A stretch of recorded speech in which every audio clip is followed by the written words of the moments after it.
भारत के पड़ोसी देश बांग्लादेश में तख्तापलट के बाद अब नई अंतरिम सरकार का गठन हो चुका है। इस सरकार की अगुवाई नोबेल पुरस्कार विजेता मोहम्मद यूनुस कर रहे हैं।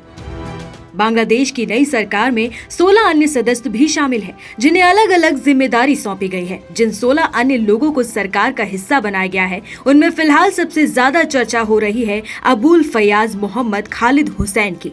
मोहम्मद यूनुस की अगुवाई वाली अंतरिम सरकार में खालिद हुसैन को धार्मिक मामलों का मंत्री बनाया गया है। आपको बता दें कि खालिद हुसैन को बांग्लादेश में एक प्रमुख कट्टरपंथी के तौर पर देखा जाता है। ऐसे में किसी कट्टरपंथी को ही धार्मिक मामलों का मंत्री बनाना कितना सही है, ये एक बड़ा सवाल है। यूनुस सरकार ने जब खालिद हुसैन को ये जिम्मेदारी दी है, उसकी टाइमिंग भी काफी कुछ कहती है। दरअसल कुछ दिन पहले ही पीएम नरेंद्र मोदी ने अंतरिम सरकार के गठन के बाद मोहम्मद यूनुस को सोशल मीडिया साइट एक्स पर बधाई देते हुए बांग्लादेश में हिंदू और अन्य अल्पसंख्यक समुदायों की सुरक्षा और संरक्षण की अपील की थी। लेकिन इस अपील के बाद भी यूनुस सरकार ने खालिद हुसैन जैसे कट्टरपंथी को जितनी बड़ी जिम्मेदारी सौंप दी, ये साफ बताता है कि यूनुस सरकार का झुकाव ऐसे लोगों के प्रति ज्यादा है जिनका इतिहास अल्पसंख्यकों पर अत्याचार को बढ़ावा देने का रहा है। आपको बता दें कि बांग्लादेश में शेख हसीना की सरकार के जाने के बाद से ही इस्लामिक कट्टरपंथी हिंदुओं के खिलाफ हिंसा कर रहे हैं।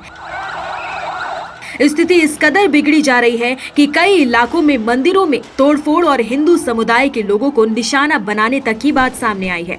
आखिर कौन है ये एएफएम खालिद हुसैन? बांग्लादेश की अंतरिम सरकार में एएफएम खालिद हुसैन को भी सलाहकार बनाया गया है। खालिद हुसैन एक इस्लामी कट्टरपंथी देवबंदी मौलाना है।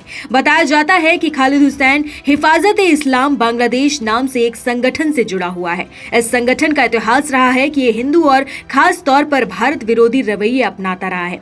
कहा तो ये भी जाता है कि हिफाजत-ए-इस्लाम और बांग्लादेश को अफगानिस्तान की तरह बनाना चाहता है। इस संगठन का इतिहास हिंदू विरोधी हिंसा में लिप्त रहने का है। खालिद हुसैन इस संगठन का उपाध्यक्ष रहा है। वो कुछ वर्ष पहले तक इस संगठन का उप मुखिया के तौर पर भी काम कर चुका है। यह संगठन लगातार बांग्लादेश में कट्टरपंथी इस्लाम लाने की वकालत करता रहा है। बांग्लादेश में कम हो रही हिंदुओं की आबादी।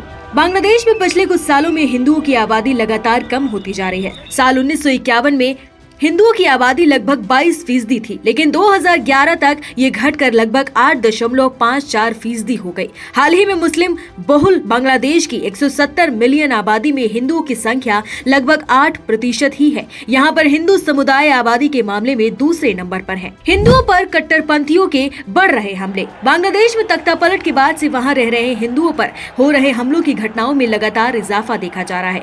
बीते कुछ दिनों में बांग्लादेश में कई मंदिरों पर तोड़फोड़ और आगजनी की घटनाएं देखी गई हैं। हिंदू समुदाय से जुड़े लोगों पर भी हमले हो रहे हैं। अभी तक कई महिलाओं पर हमले और हसीना के नेतृत्व वाली आवामी लीग पार्टी से जुड़े 2 हिंदू नेताओं की हत्या की खबरें भी सामने आई हैं।